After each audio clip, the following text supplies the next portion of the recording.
tempos atrás eu estava escutando até uma pessoa da família falar, eu fui em tal lugar, tive que assinar um documento, na hora que eu assinei o documento, ou não foi um amigo meu que me disse tempos atrás, a respeito de uma cirurgia até de filho e etc. E aquilo me causou uma grande agonia e etc. Então, nós vamos falar um pouco a respeito da importância dos documentos médicos, né? De todos eles, né? Sim. Desde o prontuário, etc., até o que as pessoas na prática, que são os médicos sabem, mas as pessoas na prática elas acabam assinando que são aqueles, os termos de livre consentimento, né? Aqueles termos informativos antes de cirurgia, que pode acontecer isso ou aquilo. Queria que você falasse, então, dos documentos, da importância dos documentos médicos, em especial dos termos. Eu queria que você falasse da importância legal dos termos.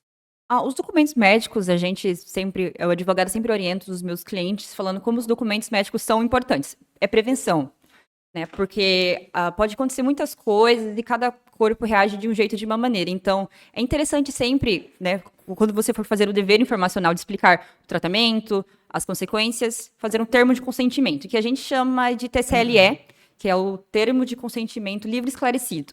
E vamos esclarecer todas as situações, o médico vai esclarecer tudo e o paciente concorda com as consequências, o cuidado que ele deve ter depois de cada procedimento e assinar esse termo.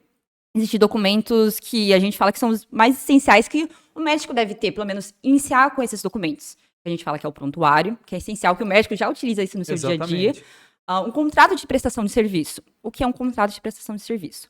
Você vai lá especificar, não precisa falar qual é a doença, só falar que vai fazer um certo tipo de tratamento, o valor desse tratamento, como funciona o agendamento, como funciona o cancelamento, retorno, explicar mesmo para esse paciente. É para a segurança do médico, porque esse paciente pode não voltar mais, pode não pagar. E como que você vai executar para ele pagar os seus serviços? Sim. Tem que ter um documento comprovando isso. Então, o contrato faz isso por você. Então, o termo de consentimento. O termo de consentimento é necessário aplicar, e agora que vai mudar a publicidade, que vamos falar mais à frente, é necessário ter um termo também sobre isso. E esses documentos são os mais importantes, mas existem muitos mais documentos que os médicos podem aplicar. Mas isso é cada caso de cada médico, cada profissão que ele aplica, que procedimentos ele faz. Então, cada documento é muito relativo. Então, é importante ter um jurídico para te ajudar, dar assistência necessária aos documentos que você precisa aplicar no seu dia a dia para ficar seguro. Os documentos médicos, de forma jurídica dizendo, eles são essenciais.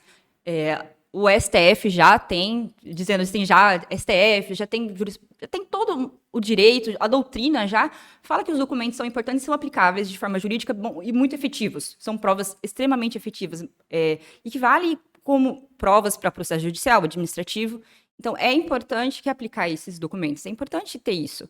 Então, sempre tem, alguns médicos não gostam de colocar o preventivo, porque é muito documento para assinar. Meu paciente não vai querer ficar lendo, não vai querer fazer as coisas. Mas, olha, o seu paciente pode agora estar contente com o seu serviço, sua prestação de serviço. Mas mais para frente pode não estar mais. Exatamente. E aí ele vai te falar, olha, ele não me informou nada, não fez nada para mim, então eu vou processar ele, porque escutou de outra pessoa, e aí isso complica a situação do médico. Então, vou abordar um tema que é o seguinte: o médico ele gosta de fazer o que ele faz, ele gosta em especial cirurgião, né? Sim. Ele gosta de operar e etc. Então é aquela história: olha, eu gasto mais tempo fazendo papel do que na própria cirurgia, mas é necessário. De fato, é muito chato mesmo, né? Mas é extremamente necessário. A evolução eu não preciso nem dizer. Eu tenho filho na faculdade de medicina, então a gente fala a respeito disso. Estava conversando da anamnese, acho que faz 2 dias atrás. É extremamente importante você relatar o que você está vendo. É extremamente importante você relatar cada detalhe, pode ser resumido. É importante você relatar o exame físico. O prontuário é uma coisa que você tem que dar atenção. E, em especial, no prontuário do consultório, a pessoa tem um pouquinho mais de tempo. Mas, em especial, no prontuário no hospital, você tem que esperar computador. E agora, aqui, na cidade do interior, ainda não acontece dessa maneira, você escreve à mão, mas aqui em Ronaldo, a maior parte dos hospitais, se não todos, são informatizados. Então, só que aquela história, em horário de pico não tem computador para todo mundo, às vezes o sistema trava, você não consegue fazer do jeito da maneira que você queria. Isso prejudica muito, porque se no futuro precisar levantar o prontuário, você tecla lá no computador um enter e ele vai imprimir tudo aquilo que você fez. Exato. Então é muito importante isso. E uma outra coisa, para quem está vendo, é exatamente Existe a importância, não vou nem falar do contrato de prestação de serviço entre médico e paciente, como você disse, que tem, lógico que tem importância, mas o termo de consentimento livre e esclarecido mesmo, para o médico é muito importante. A gente estava falando isso anteriormente, né? Quando eu estava na residência, a gente já fazia. Às vezes falei para você, eu não tenho muito costume de fazer e tudo mais, mas você estava explicando que para o médico é muito importante. E o nosso costume foi caindo por terra porque isso gera uma preocupação do paciente. Meu Deus, isso aqui é para quê? Não, aqui é na verdade um documento para você estar deixando ambas as partes amparadas legalmente, né? Exatamente. Eu tive um caso, né, de um médico que veio até mim informando que ele estava sendo processado. Ele só tinha o prontuário, mas não tinha o dever informacional. A pessoa fez uma laqueadura e a laqueadura tem uma probabilidade pequena, como tudo na ciência. Sim. Nada na ciência é extremamente 100%. A ciência, cada corpo é de um jeito, reage de um jeito. E tinha uma probabilidade pequena de engravidar. Ela engravidou, essa paciente. E ela processou a médica porque ela engravidou. Eu fiz uma laqueadura, que absurdo esse engravidar. Aí eu falei assim, você informou ela que tem essa probabilidade de engravidar? Ela, não informei, só fiz a laqueadura. Aí ela sofreu um processo de dano moral, teve que pagar 30 mil reais de dano moral para a paciente. Por conta de um pequeno detalhe que ela não informou. Sim. Pode ser muito simples para você, médico, que você tem esse conhecimento, sabe sobre isso, mas o paciente não sabe. O paciente não tem ideia que existe essa reversão, essa possibilidade, essa probabilidade de reverter essa situação, Sim. né?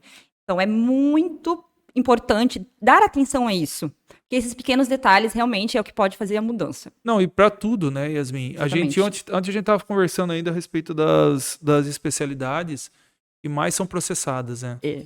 Eu te falei a respeito da cirurgia plástica, do oftalmo, que eu me lembrava.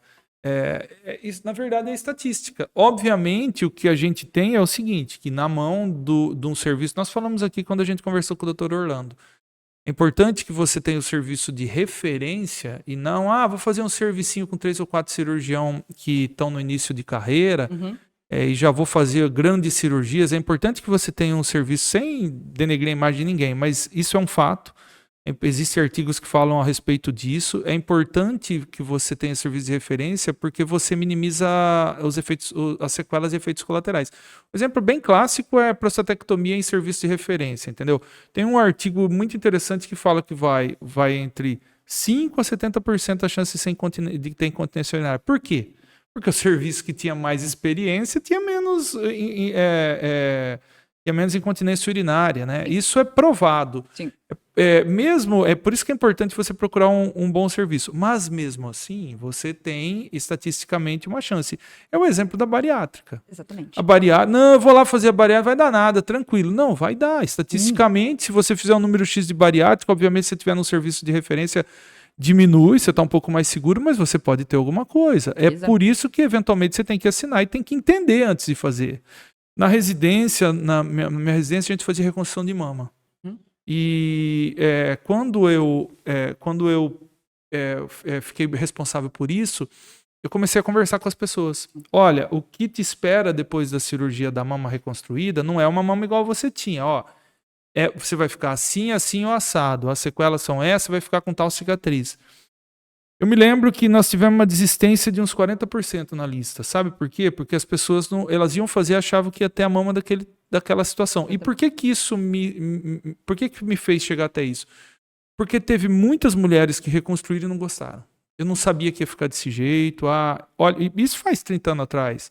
Então você veja a importância de você conversar, de esclarecer e de falar como vai ficar os resultados, né?